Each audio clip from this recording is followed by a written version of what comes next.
by linguistic expert Morris Swadesh in his article, Hebrew Influence in Zapotec Language in Southern Mexico. Also, linguistic expert Arnold Leesburg in his article, Hebrew and Quechua, the Inca language of Peru, are alike in many ways. Also, the Nahuatl Aztec language has many similarities to the Egyptian language if you drop the L, according to Francis Cartoonen, an analytical dictionary of Nahuatl. The Europeans documented that when the Indians talked about their ancestors, it was basically what the Europeans read about the Israelites in the Bible. The Europeans said that the Indians did talk about a great prince that a long time ago brought them in a fleet to the Americas. The Indians described that God made one man and one woman, commanding them to live together and multiply, and how in a famine he rained bread for them from heaven. They also said that during a time of drought and thirst, that God gave them water out of a rock. The Taino Indians of South America and the Caribbean are known to have Hebrewisms in their language and culture. Now, Chief Joseph Amahura Riverwind of Arawak Taino descent described an ancient Taino song to Breaking Israel News as Shema, Shema, Naina, Papaska, Hoya, Ya. It is translated into English as listen, listen, people, as you gather together, we will dance before the Creator. Now, this is eerily similar to the Hebrew Shema prayer, Shema Yisrael, Yahuwah, Eloheinu, Yahuwah, Akkad, in Deuteronomy chapter 6, verse 4. Now, for the Taino Arawak people, the name of the supreme God or Great Spirit is Yahya. Now, the Cherokee Indians, who were found to have the maternal DNA haplogroup T specific to ancient Egypt, called themselves the Ani Ketuwaya and called the Creator Yohiwa. Now, the Cherokee were also known to carry an ark into battle, celebrate 7 feast holidays, they had cities of refuge, abstinence from eating pork, and they held the number 4 and 7 sacred, possibly secondary to the fact that they kept the 7th day of rest, which is seen in the Hebrew Israelite culture. Now, the Chippewa Indians called themselves Anish Nabi and believed they were from the tribe of Ephraim. In Hebrew, Anshe Nabi means people of the prophet, as the word Nabi means prophet, and Anshi can also mean people of, as in the word Anshi Chesed, which means people of benevolence or people of kindness and mercy. Now note in 1 Chronicles chapter 6, a Levite man, Elkanah, was the father of Samuel the prophet who lived in the mountains of Ephraim. So with all this proof, let us turn now to the Bantus Negro people in regards to their Hebrew and Egyptian influences in their language.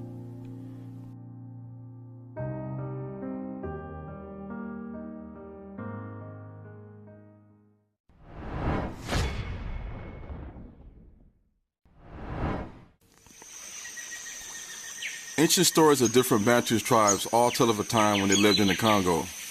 The Congo today is known for its rainforest, but in the late 1800s, over 10 million Bantus Hebrew Israelites were killed under the rule of Belgium King Leopold II. African historical documents state that in the ancient past, the Congo was home to a large Hebrew Israelite kingdom. But some legends even state that King Solomon, the Israelites, and seamen from the Canaanite city Tyre came to the Congo looking for precious metals, animals, and spices. Even today, there has been reports of ancient Hebrew being found written on the rocks deep within the forest.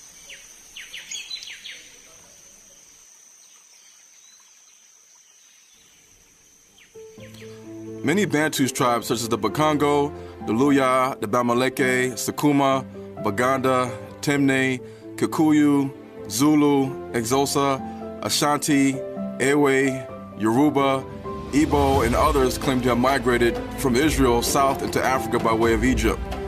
The word Sukuma means people of the north, and the Luya word Abaluya means people of the north. So why would so many Bantu tribes connect their initial migration point into Africa from Egypt? Even Bantu speakers from Mozambique, the Congo, Zambia, and Malawi all testify to a southerly migration from Egypt. So what if these Bantu tribes have Hebrew and also have evidence of the ancient Egyptian language in their mother tongue? This combination can only mean that the Bantu people are the true Israelites of the Bible. No other group of people on the planet Earth can attest to this find in their language, not even those today who the world says are Jews. So we know that brown skin tones was something that was natural to the sons of Ham in Africa and the sons of Shem in Mesopotamia and Arabia. But what if we can show evidence of the Hebrew language and the Egyptian language in different African Bantu tribes whose ancient history points back to them being the Hebrew Israelites of the Bible? This kind of proof validates the Bantu people's long history in Egypt as Hebrews in their exodus with Moses and Joshua to Israel. Is the world ready to finally find out who are the real children of Israel? This is an exciting time we're living in to know that the Most High is waking up his people all across the world to their true Israelite identity. Now this calls for some celebration music as we soak in all this truth.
we have covered Egypt, there is one missing link that has been overlooked by biblical and Jewish scholars. The link that proves that the Bantus Negro people are the original Hebrew Israelites. So what is this link? First, we must ask the question that no one has bothered to ask. Where are the children of Canaan today that mixed with the Israelites in BC times? And the children of Israel dwelt among the Canaanites, Hittites, and Amorites, and Perizzites, and Hivites, and Jebusites. And they took their daughters to be their wives, and gave their daughters to their sons, and served their gods. The people of Israel and the priests and the Levites have not separated themselves from the people of the lands, doing according to their abominations, even of the Canaanites, the Hittites, the Perizzites, the Jebusites, the Ammonites, the Moabites, the Egyptians, and the Amorites. For they have taken of their daughters for themselves and for their sons. Now, African-American Negroes have spent 400 years in America, but despite race mixing with different ethnicities, we still look black and not Caucasian. So if Abraham and the 12 sons of Jacob were already a brown-skinned people before entering the land of Ham, which is Africa, then mixing with the black Canaanites or black Egyptians for over 1,500 years, they would naturally produce further generations of Negroid-looking Hebrew Israelites. Before we come to this conclusion, we must first prove that the Canaanites back then and today were people with Negroid features.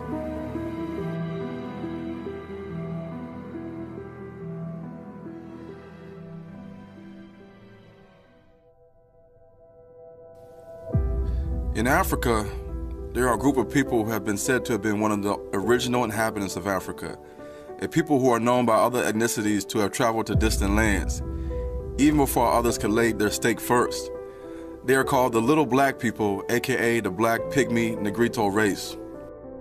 The Moors documented that little dwarfs lived in Morocco and all through the Atlas Mountains in North Africa, even into the south.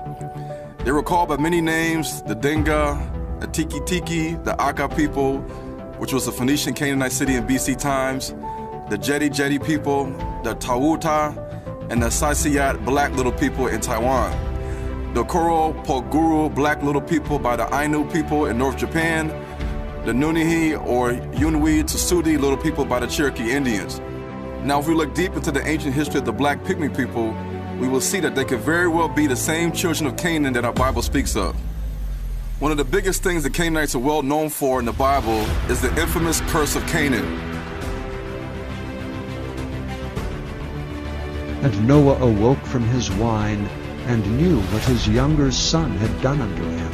And he said, Cursed be Canaan, a servant of servants shall he be unto his brethren.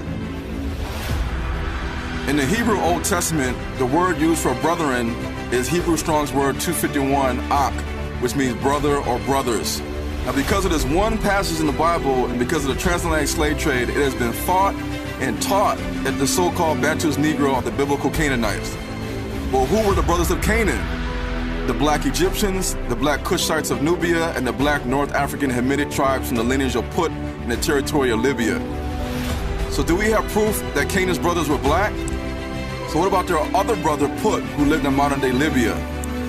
1st century AD Roman commander Silius Italicus described the black Libyan Berbers with the term Negra, which meant black. Now, this was 600 years before Islam existed or any black Muslim war existed. In 6th century AD, Roman poet Flavius Chrysonius Corippus uses the phrase facies negroque, colorist, meaning faces or appearance of black color, to describe the North African Libyan Puttite Berbers in his literary work Johannes.